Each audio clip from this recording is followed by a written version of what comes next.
Hey, come see us on tour. We're going to be in Los Angeles, Columbus, Ohio, Dayton, Cleveland, Cincinnati, Lexington, Kentucky, Burbank, California, and Honolulu. Go to jimmydore.com for a link for tickets. I saw you had a guest on, I think today or yesterday, and they were talking a lot about January 6th. Now, I sniffed that out pretty quickly as a FBI PsyOp. You know, when the Christopher Wray, the head of the FBI, was asked point blank, did you have FBI assets dressed up as MAGA supporters inside the Capitol before the riot started? And he said, I can't answer that question. Well, that was it. I knew exactly.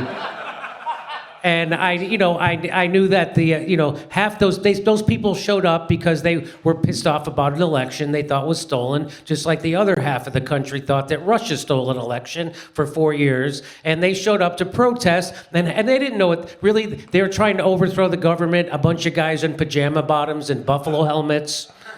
I'm going to go to Nancy Pelosi's office and take a shit. That's not a coup, that's a poo, okay?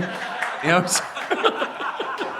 And half of those people got pushed in to the Capitol by the FBI plants in the crowd, and the other half got let in by the cops who took the fences away. And I know that because I saw it on your show. I saw the video. Those cops did everything except erect a bouncy house inside the Capitol for the protesters.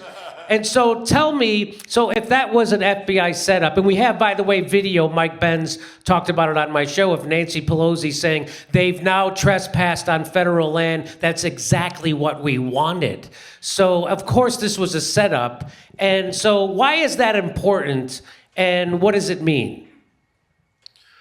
Well, it's important because it shows that the most publicized crime, since 9/11 was fake. I mean, like the war in Ukraine, which was effectively started by the Biden administration, prodding Russia with threats of including Ukraine in NATO, prodding Russia to invade Ukraine. It's the opposite of what they tell us. Oh, it was an unprovoked war, okay. It was the opposite of that. You provoked the war.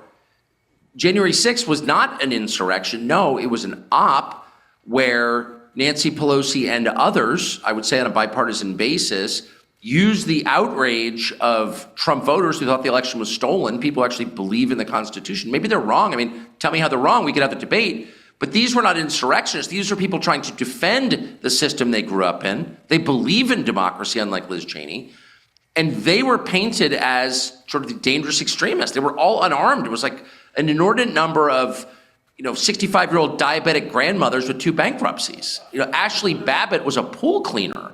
And a U.S. military veteran, an Air Force veteran, who was barely over 5 feet tall, unarmed, shot to death by Michael Byrd, who was a Capitol Police officer with a documented history of reckless behavior with a firearm, and there's no investigation into it.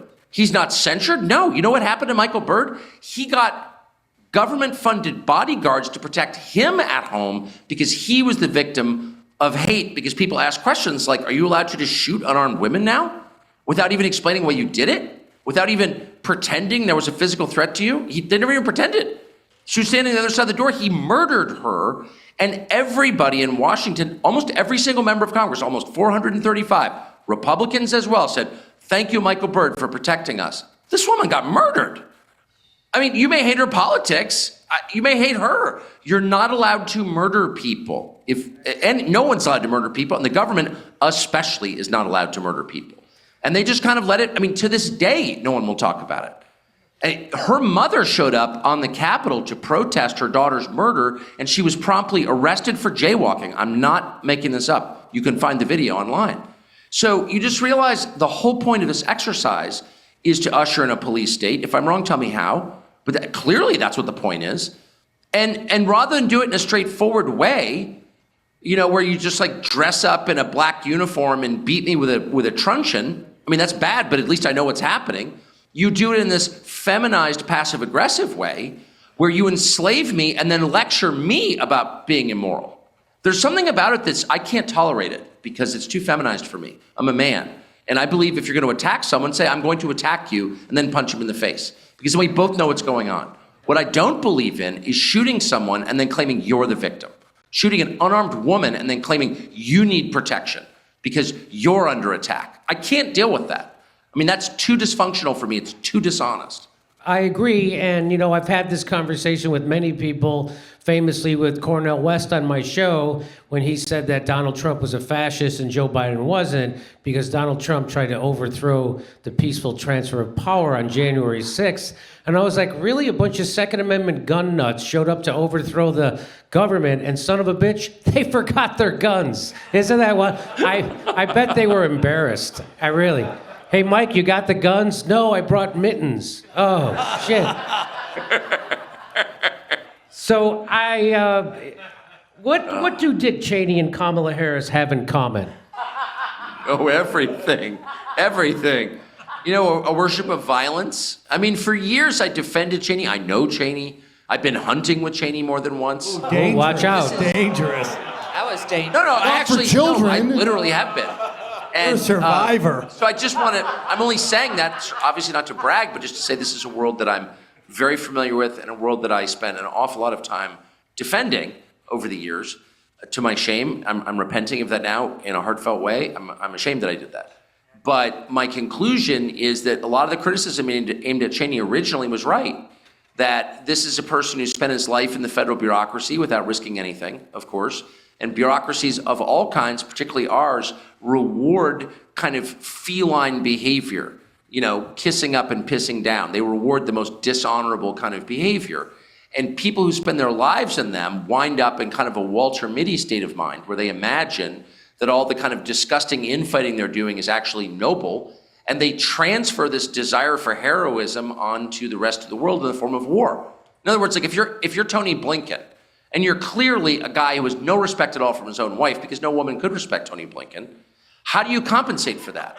Well, you just kill a lot of people. And then you feel like, well, I'm Winston Churchill now, I'm a hero out of history.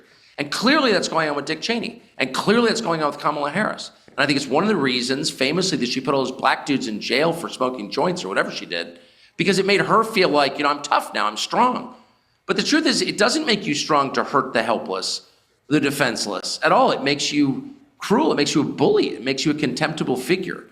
Strong people, if you got a problem with me, like let's throw down your weapon and let's fight. I mean, that's what the honorable response is. But people like Dick Cheney or that mustachioed creep who Trump has as his national security advisor, John Bolton, guys like that, I mean, they've never been to war. I mean, they are the classic definition of chicken hawk. They've never been in a fist fight before. They have no appreciation for the cost of violence.